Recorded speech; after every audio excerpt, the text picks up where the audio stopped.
got a big game this week against the Seahawks. A very crucial stretch of 3 games coming up. The Lions need to win at least 2 of the next 3 if they really want to have something go this year. So yeah, this week the Lions take on the Seattle Seahawks for week 4. So let's go ahead and take a look at some notes for this week. So of course for week 4, for the point spread for this game has the Lions favored in this game by 6 points. So, yeah, it's expected that Detroit's expected to win this game. Now, Seattle, they lead the all-time series 11-5. They've won the last 4 meetings. Of course, last year, when the Lions and Seahawks met in Seattle, the Seahawks blew the Lions out. Of course, most of that was because of Russell Wilson was still on the Seahawks. And now Wilson is gone. So, yeah, this is a very different Seahawks team than the ones this year than the Lions played last year. Of course, this year, the Seahawks, they're 0-1 on the road. This year, Detroit is 1-1 at home. So, for the Seahawks at quarterback, they got Geno Smith currently being the bridge placeholder QB until the Seahawks eventually find their eventual successor to Russell Wilson and get their franchise QB in the future. They also have Drew Lock in there, too, in case shit hits the fan or in court case they want to go to a QB carousel and play hot potato with it. Might happen by mid-season, but I think right now Geno Smith is actually the right guy to have for the time being. The running back core consists of Rashad Penny and Ken Walker. And the receiving core, the main weapons to keep an eye on are guys like DK Metcalf, Tyler Lockett, and then the new tight end Noah Fant, which they got from the Russell Wilson trade. The defense, you got names like Punya Ford, Al Woods. You got Quinton Jefferson, too. Now, Shelby Harris is questionable for this game for personal reasons, but so it's 50-50 if he'll play. It's either he does or he doesn't, but hey, if he needs to take some time off to deal with personal matters, that's him, all right? All right. But anyway, continuing on now, the linebacking core, you got names like Jordan Brooks, Cody Barton, and Houston and Nwusu, and I probably said that last name wrong because it's a bit of a tongue twister. And then Darrell Taylor. The main leader of this secondary is Jamal Adams, but he's out for the year with a knee injury, which is pretty brutal. Like the last 2 years, Jamal Adams has had issues staying healthy.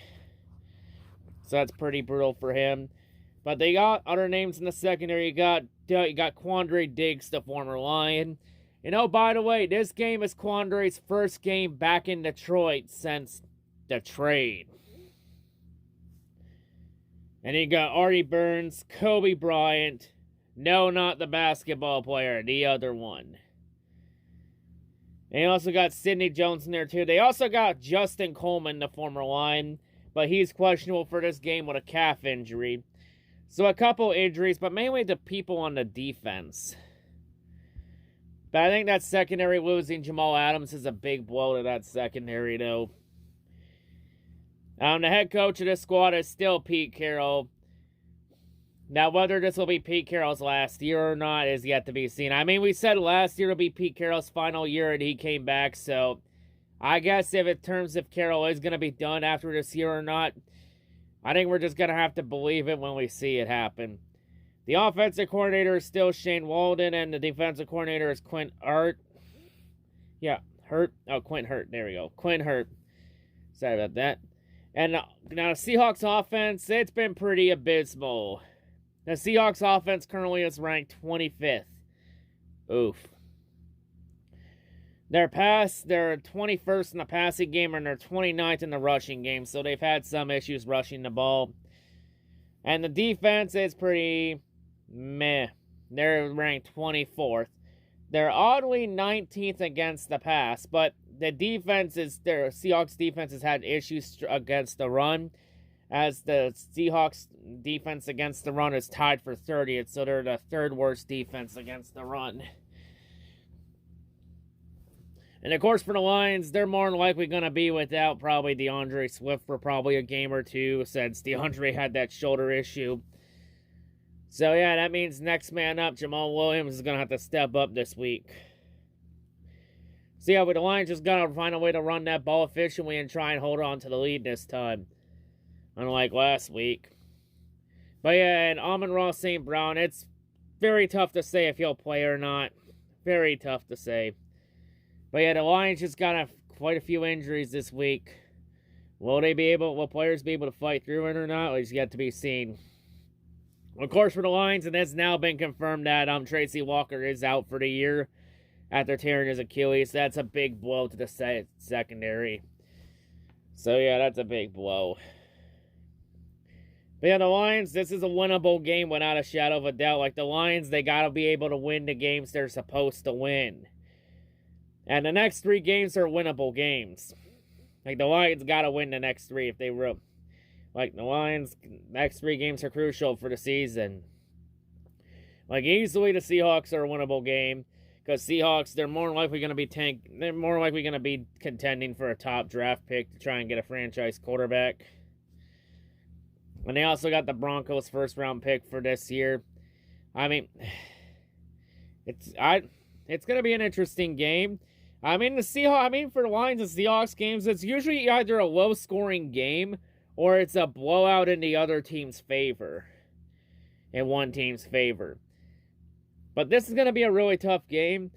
But I think the point spread, I actually like that spread a bit. I think the Lions should win this game by 6. Like, they should win. Like, the Lions should win this game. I think we will win this game. Like, the Seahawks have had the Lions number for quite a bit. Like, the last time the Lions beat the Seahawks was 2012. Back in Detroit. So it's been 10 years since the Lions last beat the Hawks. And you know what? I think it's time. I think the Seahawks have had Detroit's number for quite a bit, but I think the Lions will finally beat the Seahawks. I think they'll finally get the Seahawks, and I think the Lions finally beat Seattle. And in terms of final score prediction, well, last week between the Lions and Vikings, I actually called the Vikings winning by 4 points. Yeah, I said the Vikings would have won 22-18, but I said the Vikings would win by 4. So I was right on that extent. So let me just say I did call that. But in terms of this week, I think the Lions will win this game. I think it's going to be a decent scoring game. Not going to be a high scoring blowout. I think the Seahawks are going to keep it close with Detroit because of the lack of talent and injuries on the Lions. But I feel like the Lions will find a way to pull it out. I'm going to say the Lions will win this one by a score of 26-19. I think it's going to be a close game. But if there's a time to get the season back on track and rebound after last week, this is a good time to do it right now against Seattle. See, I got the Lions winning by 7. So yeah, the Lions, they should win this game. They need to win this game. Crucial game for the season to get back to 500. You know, I get a 500 record heading into New England next week. But yeah, that's going to be a pretty interesting game. The Lions got to win this game. Like, they got to beat the teams they should beat. They got to win these winnable games. This game against Seattle is a winnable game. But yeah, anyway, that'll wrap it up here. That's all I got to say. Hope everyone's a great day, and I'll see you all whenever I make next. Peace.